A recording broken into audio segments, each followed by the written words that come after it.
Okay, so here's the principle I want to share with you. The principle is, you can only learn to love from someone who knows how to love. You won't actually learn it from your teacher, although it helps. You'll learn it from your lover. And actually, you can't actually learn it, because the love will be something that you catch. It's contagious. And you learn it from people who know how to love, who have been loved. And people who have been loved are secure. They're secure because they've been loved, and they can pass it on to you. It's the same way that you learn how to be anxious. It's contagious. You learn it from anxious people. If your parents were anxious, if you date anxious people, you'll become anxious. So what happens is, you get around the anxious people, and with anxious people, the difference between them and people who know how to love is anxious people don't know how to love.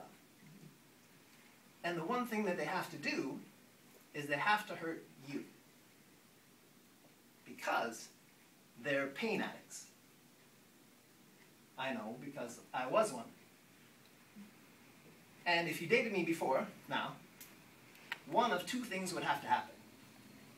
Either I would have to hurt you, or you would have to hurt me. And it's an interesting phenomenon, because what happened to me is the last time I got my heart broken, and I pray it was the last time, because you never know. When I got my heart broken, I spent a lot of time trying to get her back. And I spent even more time in the pain.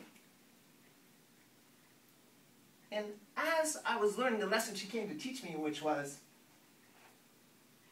love yourself, I met someone who knew how to love.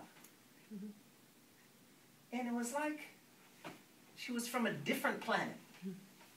I didn't even recognize her. Because she kept all her agreements. She was consistently loving. And mind you, she was happy. Because she was secure, because she had been loved. And it was a strange experience for me. And what it really comes down to is, to me, there's an element of grace to love.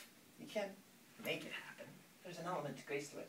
But if you get even the slightest taste of it, even a glimpse, if you follow it through, it'll take you back home, it'll take you back to yourself. And it really comes down to this one question. I still have to ask myself this question. And I heard it the other night from you. Thank you. Do you want to live an anxious life? Or do you want to live a secure life? And I have to think about it, because an anxious life is kind of exciting. There's a lot of drama. There's a lot of pain. And you can't really do anything with it. And a secure life is just a life of being content. So every day I have to ask myself, what am I going after? And if you get a taste for secure, and it sinks in, and you get it and you keep it, then keep it with you, and give it to other people. Share it with them.